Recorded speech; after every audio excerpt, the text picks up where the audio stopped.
At exactly 12:44 p.m. on 13th September 2022, William Samoei Arap Ruto took the oath of office as the 5th President of Kenya. So help me God. That day saw him take over the instruments of power from President Uhuru Kenyatta, a man he had deputized for a decade, but with whom he disagreed politically towards the end of their second term of office. Ruto had such a rich manifesto that most Kenyans believed he was the right man for the Kenya's topmost job, instead of his closest competitor, Raila Odinga. Ruto called his manifesto the Plan, which alongside his Kenya Kwanza team was aimed at transforming Kenya by improving the livelihoods of the ordinary Kenyans.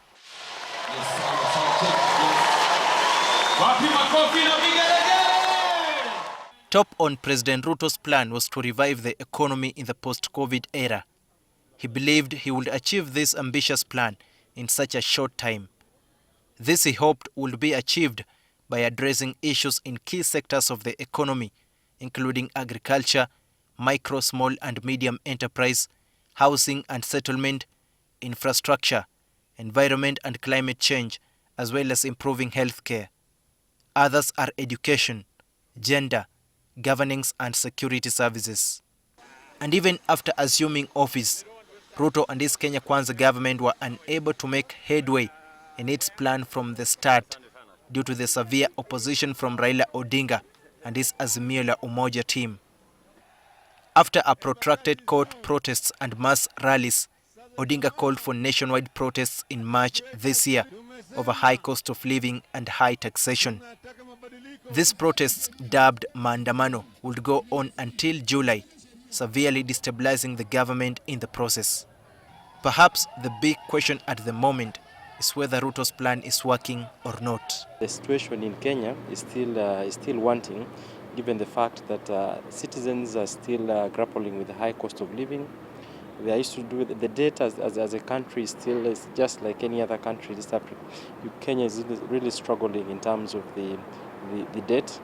The question of corruption is still very loud, and so those are some of the parameters in which may in one way or another affect performance of Ruto. The opposition led by Raila Odinga recently rated Ruto's government at 30%, saying the 1 year of the Kenya Kwanza government had been a grand disaster. We've seen them going to the streets, raising concerns to do with the high cost of living, which has also partly destabilized the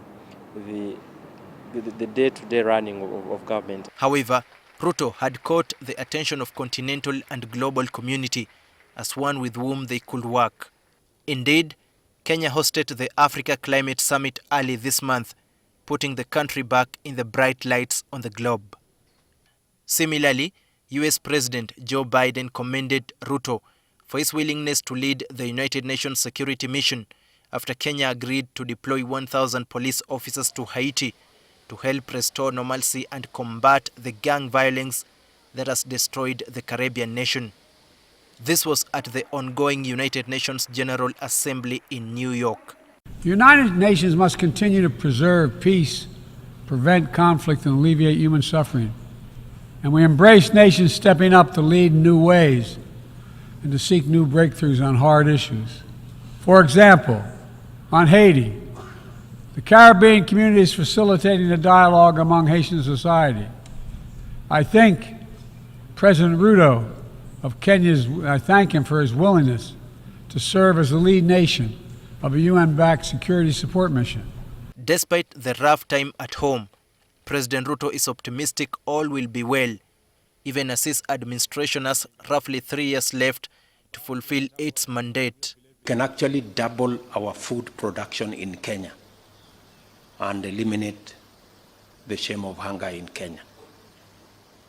Vilevile tuko na mpango kamili, mpango mzima wa kuzalisha ajira. We have the plan to create jobs in our country through housing project, digital jobs and other programs so we can build our economy. Na vilevile kukuza uchumi wa taifa letu la Kenya. Ndio tuongeze mapato, tuondoe umaskini. That plan, we have a historic moment to achieve it. Daniel Kibet. NTV Weekend Edition.